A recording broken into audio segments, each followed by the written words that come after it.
My name is Alec Blazek, and I'm the second trumpet player of the Nashville Symphony Orchestra. I'm going to talk to you a little bit about my instrument today. Now, the trumpet is the smallest of the brass family, and thus it's the highest sounding. The tone of the trumpet is often associated with nobility and power, with a shimmering, brilliant sound that soars over the ensemble, whether it be an orchestra, a jazz big band, or a brass quintet. Because it's the smallest instrument of the brass family, this means it's also the most nimble, thanks in part to the invention of the valves, which are also shared by the tuba and the horn. Whenever we put air through the instrument and we depress the valves, it puts air through these little bits of tubing, which effectively change the length of the instrument. Now, all this means is that with the valves, we're able to play all the notes of the standard Western scale, and we're not constrained to the harmonic series like our ancestor, the natural trumpet and the natural horn. With the valves, we're able to play flashy, virtuosic music that we couldn't dream of centuries ago, like this dramatic opening from the solo Slavonic Fantasy.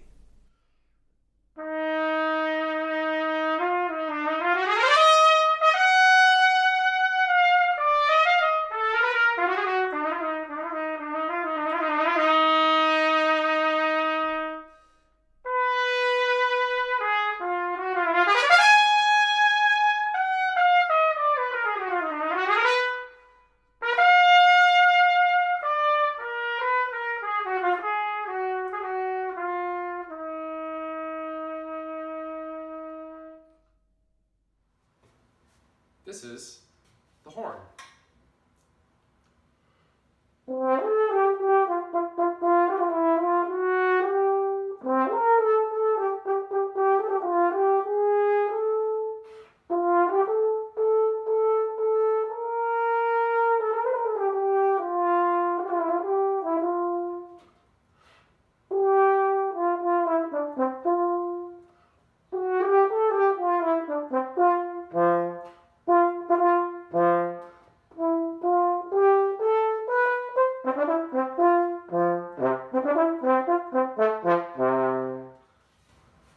That's sort of about what the horn sounds like. And just like all the other brass instruments, we play on a mouthpiece and we buzz into the mouthpiece.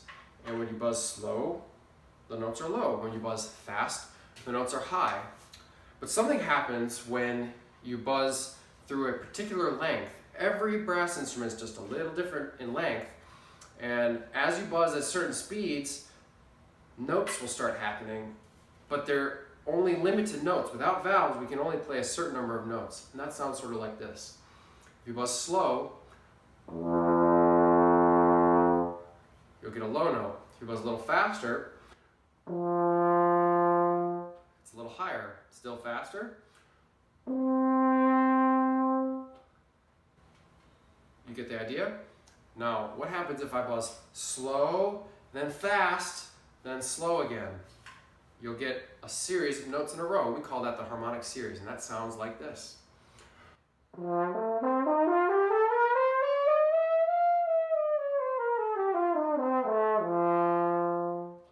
So all I did was but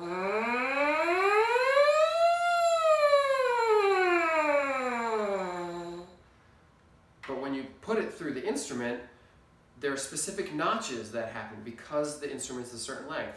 And that's the harmonic series, and that's how it works.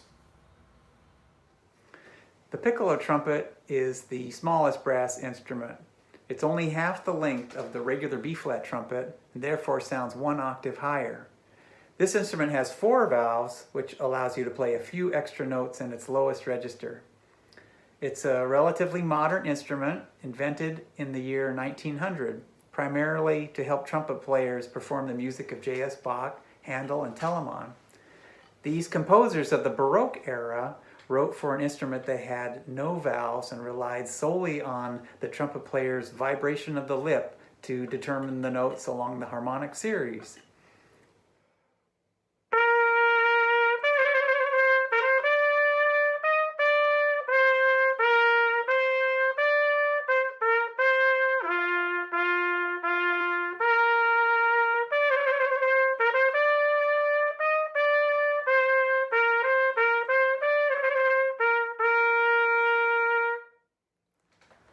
When we do our school concerts, after the piccolo trumpet demonstration, I like to ask the students if they think we can make our own brass instrument out of some things we picked up at the hardware store. I show them this plastic tubing, which represents the tubing on the instruments, and then the plastic funnel, which represents the bell. Then I put my trumpet mouthpiece in the other end of the tubing, and we wonder if we can get that same piece of music to come out.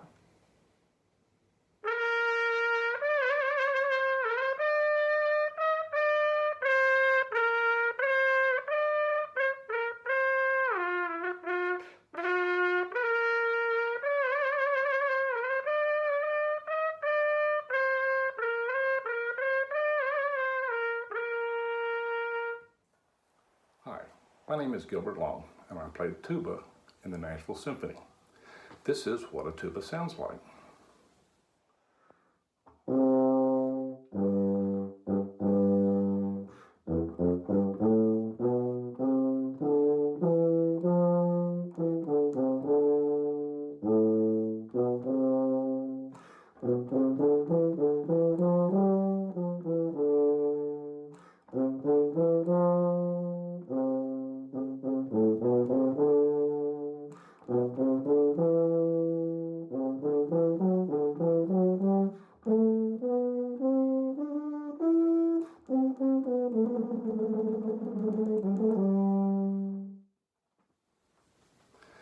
In an orchestra, there's only one tuba player that has to balance 3 trumpets, 3 trombones, and 5 French horns. The tuba being the largest and longest instrument of the brass family, it plays the lowest notes and requires the most air.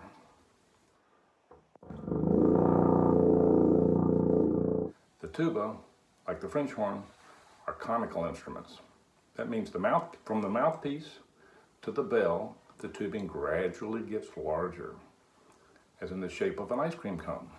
The trumpet and trombone are cylindrical. From the mouthpiece to the bell, this shape stays the same size, like a straw. The tuba and French horn therefore have warmer sounds as opposed to the trumpet and trombone that have brighter sounds.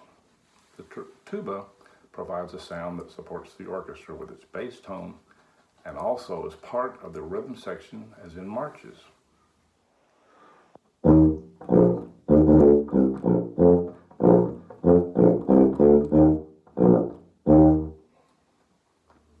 It can also on occasion contribute to the melody as was demonstrated at the start.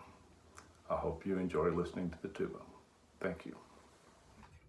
Hey everybody, my name is Paul Jenkins. I'm the principal trombone in the Nashville Symphony. I'm going to do a short demonstration for you that's normally a part of the shows that I do with the Nashville Symphony Brass Quintet. Unfortunately, we can't be out there with you guys in your school playing shows right now, but I did manage to find at least one audience member. So the trombone gives us a really great opportunity to talk about pitch and length. As you can see with the slide, it can go far out here and then back in, like this.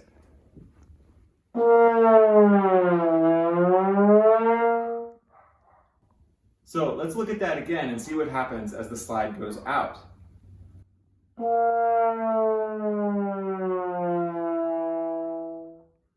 It gets lower, right?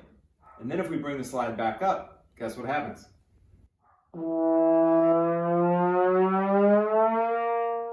The pitch gets higher. So composers like to use this effect. It's called a glissando. It's a really, really funny thing to do. So Respighi, in a piece called Roman Festivals, wanted to find a musician in the orchestra who could play somebody that's really, really crazy. So he decided to write something a little bit like this.